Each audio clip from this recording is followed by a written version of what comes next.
너도 한 번쯤 이런 경험을 했을 거야. 누군가와 대화를 나누다가 겉으로는 웃는 얼굴인데 그 사람의 입에서 나오는 말들이 이상하게 마음을 무겁게 만드는 순간 말이야. 우리는 흔히 사람의 성격이나 본성을 겉모습, 학력, 직업, 사회적 지위 같은 눈에 보이는 조건에서 찾으려 해. 하지만 진짜 본성은 그렇게 화려한 포장지 속에 숨어 있지 않아. 내가 수백, 수천 명의 사람을 만나면서 깨달은 건 단 하나. 그들이 반복해서 사용하는 말이야말로 본성을 가장 솔직하게 드러낸다는 사실이야. 예를 들어 운이 없어라는 말을 습관처럼 내뱉는 사람들이 있어. 표면적으로는 단순한 하소연처럼 들릴 수 있지. 처음엔 위로해주고 싶은 마음도 들 거야. 하지만 시간이 지날수록 그 말이 갖는 무게가 달라져. 왜냐하면 이 말은 단순한 불평이 아니라 사고 방식의 반영이기 때문이지. 심리학에서는 이를 자기 암시 효과라고 해. 사람이 계속해서 같은 말을 반복하면 그 말이 자기 믿음으로 굳어지고 결국 현실을 그렇게 살아가게 된다는 거야. 운이 없어라고 말하는 순간 그 사람은 자기 인생을 스스로 불운한 무대로 만들고 있어. 나는 관리자로서 많은 직원들을 지켜봤어. 업무가 잘 안 풀렸을 때 어떤 사람은 제 실수였습니다. 다음에 더 나아지겠습니다. 라고 말했고, 또 어떤 사람은 지금은 타이밍이 나빠서 그래요. 요즘 계속 운이 없네요. 라고 했지. 두 부류의 사람들의 미래는 뚜렷하게 달라졌어. 책임을 인정한 사람은 더 성장했고, 불운을 탓한 사람은 결국 제자리였어. 아무리 재능이 뛰어나도 자기 책임을 회피하고 상황만 탓하는 사람에게는 기회가 찾아오지 않아. 동료들도 상사도 심지어 고객조차도 그들의 태도를 눈치채고 멀어지게 돼. 이건 단지 직장 이야기만이 아니야. 우리의 일상 속 관계에서도 마찬가지야. 가족, 친구, 연인 중에서도 늘 세상 탓, 운 탓을 하는 사람을 만나본 적 있지 않니? 처음엔 그들의 불평을 들어주고 위로하지만 어느 순간 너도 모르게 그들의 시각에 휩쓸리기 시작해. 혹시 나도 운이 없는 걸까라는 생각이 스며드는 거야. 이것이 바로 언어의 전염성이야. 사회학자들도 말하지. 불평은 바이러스처럼 퍼진다고. SNS를 봐도 금세 알 수 있어. 끊임없이 불만을 토로하는 계정과 긍정적인 이야기를 나누는 계정. 어느 쪽에 오래 머물고 싶겠니? 여기서 중요한 건 우리가 어떤 언어 환경 속에 자신을 두느냐는 거야. 불운을 탓하는 사람 옆에 있으면 너도 그들의 그림자에 갇히게 돼. 반대로 감사하다, 괜찮다, 다시 해보자라는 긍정적인 말을 자주 사용하는 사람들과 함께하면 너의 삶도 점점 그 방향으로 흘러가. 언어는 단순한 소통 수단이 아니야. 그건 곧 사고의 패턴이고 삶의 선택을 결정하는 힘이야. 한번 내 주변을 돌아봐. 자주 듣는 말이 무엇인지, 그 말이 내 마음에 어떤 흔적을 남기는지, 그리고 더 나아가 네가 자주 사용하는 말은 무엇인지, 혹시 나도 모르게 운이 없으라는 말을 입에 달고 살진 않았는지, 만약 그렇다면 오늘부터라도 바꿔야 해. 작은 말 한마디가 너희 내일을 바꿀 수 있으니까. 내가 만난 성공한 사람들은 공통적으로 말의 힘을 알고 있었어. 어려운 상황에서도 괜찮아, 방법을 찾자라고 말했지. 그 말이 스스로를 이끌었고 주변을 이끌었어. 그러니 기억해. 사람의 본성은 겉모습이 아니라 그들이 반복하는 말에서 드러난다. 그리고 그 말은 결국 그들의 삶을 만들어간다. 너 역시 어떤 말을 선택하느냐에 따라 너의 인생이 달라질 거야. 운이 없어라는 말을 입에 올리는 사람들과 거리를 두고 오늘도 배웠다, 감사하다, 좋은 기회다라고 말하는 사람들과 가까워져. 그들이야말로 너의 인생을 풍요롭게 만들 동행자들이니까. 세상을 살아가면서 가장 소중히 지켜야 할 마음가짐 중 하나가 바로 감사야. 그런데 놀랍게도 많은 사람들이 이 단순한 진리를 놓치고 살아. 감사할 줄 모르는 사람들의 공통점은 분명해. 그들은 누군가로부터 도움을 받더라도 그걸 당연하게 여기고 심지어 감사하다는 말조차 하지 않아. 너도 이런 경험이 있지 않니? 정성껏 도와줬는데 마치 아무 일도 없었다는 듯이 돌아서는 사람들. 그 순간 느껴지는 허전함은 단순한 예의 부족이 아니라 그들의 본성이 드러난 신호야. 나는 관리자로 일하면서 이런 사람들을 자주 봤어. 동료들이 야근까지 하며 도와줬는데 보고할 때는 마치 혼자 다 해낸 것처럼 말하는 사람. 상사의 지도를 받으면서도 당연한 권리처럼 받아들이는 사람. 이런 태도는 조직의 신뢰를 무너뜨려. 왜냐하면 감사가 없는 환경에서는 서로를 믿고 의지할 이유가 사라지기 때문이지. 감사함을 잃은 순간 그들의 인간관계는 급격히 내리막길을 걷게 돼. 반대로 감사하는 마음을 지닌 사람은 다르다.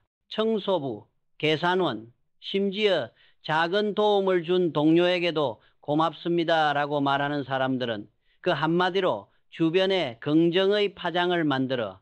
실제로 연구에 따르면 직장에서 상사와 동료가 서로에게 자주 감사 표현을 할 때 팀 전체의 생산성이 평균 30% 이상 향상된다고 해.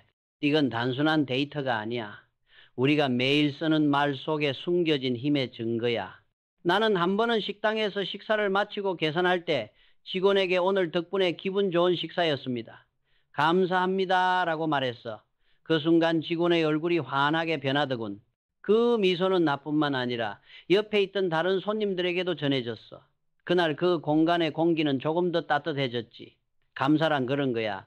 작은 말 한마디가 누군가의 하루를 바꾸고 더 나아가 너의 관계와 인생 전체를 바꾼다. 하지만 감사하지 않는 사람들은 정반대의 길을 걸어. 도움을 당연시하는 사람 곁에 있으면 너는 점점 지쳐가고 결국 멀어질 수밖에 없어. 이런 사람들은 남의 선의를 자꾸 끌어내고 아무 보답도 하지 않으면서 언젠가 왜 아무도 나를 도와주지 않는 거지? 라고 불평하곤 해. 사실 답은 명확해. 감사하지 않기 때문에 그들의 곁에 머물 이유가 사라진 거야. 여기서 중요한 건 감사가 단순히 말로 끝나는 게 아니라는 점이야. 진심 어린 감사는 겸손과 존중, 그리고 자신을 과대평가하지 않는 태도에서 나온다. 아무리 능력이 뛰어나더라도 감사함을 잃으면 결국 무너지게 돼. 역사 속 위대한 인물들도 마찬가지였어. 예를 들어 일본의 경영의 신이라 불리는 마쓰시타 고노스케는 언제나 이 회사는 직원들과 고객의 은혜로 존재한다는 말을 입버릇처럼 했다고 해. 그는 자신의 성공을 결코 혼자 이뤘다고 말하지 않았어. 그 겸손과 감사가 수십만 직원과 소비자의 신뢰를 만들어냈지. 반대로 감사하지 않는 태도는 개인뿐 아니라 조직 전체를 파괴해. 한 스타트업에서 일하던 시절의 사례가 있어. 팀원들이 밤을 새워 프로젝트를 완성했는데 대표는 투자자 앞에서 제가 모든 걸 이끌었습니다라고 말했지. 그 순간 팀의 결속력은 무너졌고 그 회사는 1년을 버티지 못했어. 아무리 아이디어가 좋고 자본이 많아도 감사 없는 리더십은 오래가지 못한다는 걸 보여주는 사례였어. 그러니 네가 삶에서 만나는 사람들을 잘 살펴봐. 감사할 줄 아는 사람과 가까이 하라. 그들은 너의 마음을 따뜻하게 하고 너의 성장을 응원하며 네가 힘들 때도 다시 일어설 힘을 준다. 반대로 감사하지 않는 사람들과 거리를 두어라. 그들은 네 마음을 지치게 하고 너의 선의를 고갈시켜 결국 너를 외롭게 만들 거야. 기억해. 감사란 선택이 아니라 삶의 방식이야. 오늘 작은 일에도 고맙습니다라는 말을 습관처럼 해봐. 처음엔 어색하더라도 곧 그것이 너의 인간관계를 바꾸고 삶을 풍요롭게 만들어줄 거야. 그리고 네 곁에 있는 사람들이 그 진심을 느낄 때 너는 더 이상 혼자가 아니라는 걸 깨닫게 될 거야. 우리가 인간관계 속에서 가장 자주 마주하는 위험한 언어는 겉으로는 사소해 보여도 사실은 엄청난 파괴력을 지니고 있어. 그 중에서도 그건 불가능해. 내 잘못이 아니야. 저 사람은 쓸모없어라는 말은 관계와 인생을 서서히 무너뜨리는 독 같은 존재야. 이 말들이 왜 그렇게 위험한지 나는 수많은 현장에서 직접 목격해 왔어. 먼저 그건 불가능해라는 말. 겉으로는 현실적인 조언처럼 들리지만 사실은 도전의 불씨를 꺼뜨리는 가장 빠른 방법이야. 나는 젊었을 때 작은 전기 기술자로 시작했어. 돈도 없고 전문 지식도 부족했지만 방법은 반드시 있다라는 믿음 하나로 도전했지. 그런데 그때마다 주위에서 너 같은 고졸이 무슨 사업이냐? 곧 망할 거다라고 말하는 사람들이 있었어. 만약 그 말에 귀 기울였다면 나는 지금의 성취를 절대 얻지 못했을 거야. 부정적인 말은 마치 보이지 않는 족쇄처럼 우리의 마음을 묶어버려. 그런데도 많은 사람들은 그 말에 휘둘려 자기 가능성을 스스로 포기해 사실 그 말은 상대방의 두려움이 투영된 것일 뿐인데 말이지. 다음은 내 잘못이 아니야라는 말.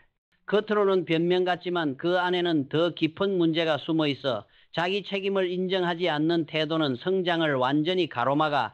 내가 관리자로 있을 때 어떤 직원은 프로젝트가 실패하면 늘 외부 요인만 탓했어. 동료 탓, 일정 탓, 시장 탓. 하지만 스스로의 부족함을 돌아본 적은 없었지. 반대로 어떤 직원은 같은 실패 앞에서도 제가 준비가 부족했습니다. 다음엔 더 보완하겠습니다라고 말했어. 몇 년이 지나자 변명을 늘어놓던 직원은 그대로였지만 책임을 인정하던 직원은 팀장이 되어 있더라. 심리학자 캐럴 드웩이 말한 성장형 사고가 바로 이런 거야. 실수를 인정하는 순간 배움이 시작되고 성장이 가능해지는 거지. 그리고 마지막으로 저 사람은 쓸모없으라는 말. 이건 단순히 타인을 비판하는 게 아니야. 상대방의 가치를 무시하고 존재 자체를 평가절하하는 말이지. 이런 말을 자주 하는 사람들의 이면에는 불안과 열등감이 숨어 있어. 남을 깎아내려야만 자신이 우위에 있다고 느끼는 거야. 나는 실제로 그런 상사를 만난 적이 있어. 그는 늘 직원들에게 넌 왜 이렇게 못하니? 도대체 무슨 도움이 되냐라고 말했어. 결과는 어땠을까? 팀원들은 점점 입을 닫고 아이디어를 내지 않았어. 그 상사는 당장은 권위를 지킨 것처럼 보였지만 결국 조직은 무너지고 말았지. 이와 반대로 진정한 리더는 실수 속에서도 가능성을 보고 약점 속에서도 강점을 발견하는 사람이야. 예를 들어 미국의 유명한 기업가 토마스 왓슨, IBM 창업자은 직원이 큰 손실을 냈을 때 그 실패에 1천만 달러를 투자한 셈이야. 배운 게 있지. 그럼 됐다라고 말했다고 해. 비판 대신 배움으로 전환시킨 거지. 이런 태도가 조직을 성장시키고 관계를 단단하게 만드는 힘이야. 생각해봐. 내 주변에는 어떤 사람들이 있니? 늘 불가능하다. 내 잘못이 아니다. 쓸모없다라는 말을 반복하는 사람들이 있지 않니?